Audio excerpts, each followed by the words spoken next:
Olá, bem-vindo ou bem-vinda à minha casa. Eu sou a professora Sheila e quero começar te agradecendo por me deixar entrar na tua casa também.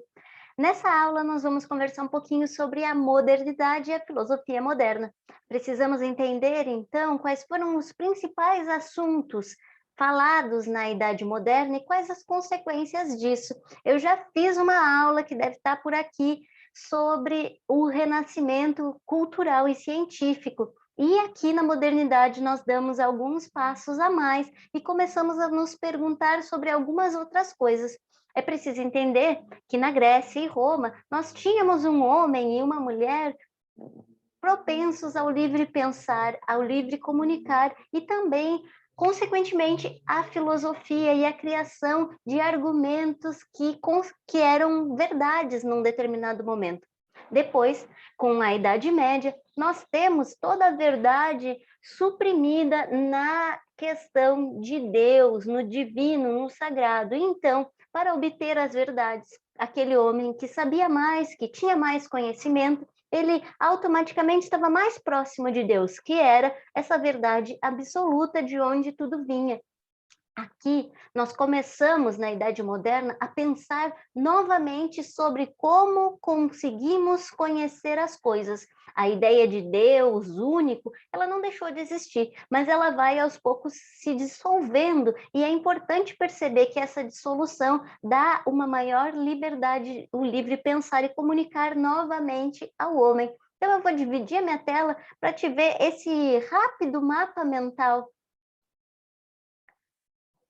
que vai te fazer entender um pouquinho sobre quais são os principais pontos da filosofia tratados na Idade Moderna, na filosofia moderna. Nós começamos, então, com o retorno à pergunta: como podemos conhecer? E aqui nós temos duas correntes principais, e são esses dois tipos de filósofos que mais caem na nossa prova do Enem.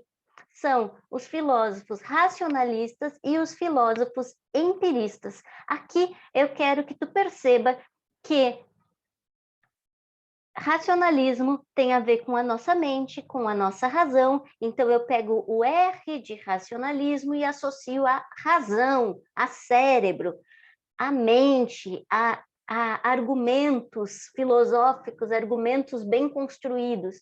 E também eu tenho o empirismo, que nos fala sobre a experiência. Eu vou anotar aqui, porque isso é muito importante. Então, racionalismo é igual a razão.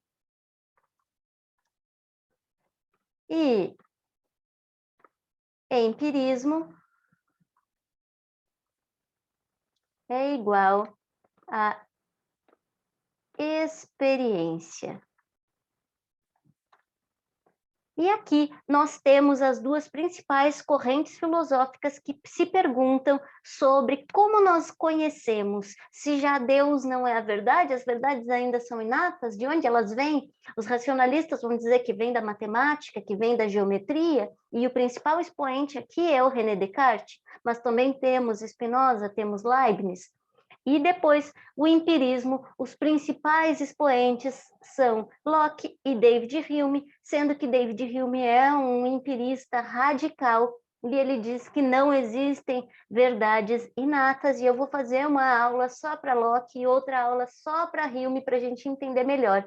Mas aqui é importante perceber que empirismo é igual a experiência, então todas as verdades só são adquiridas a partir da nossa experiência. Eu sempre coloco aqui no empirismo a imagem do bebê, que quando começa a descobrir o mundo, tudo coloca na boca. E essa experiência vai fazendo com que ele construa a sua ideia de mundo, a sua ideia de verdade.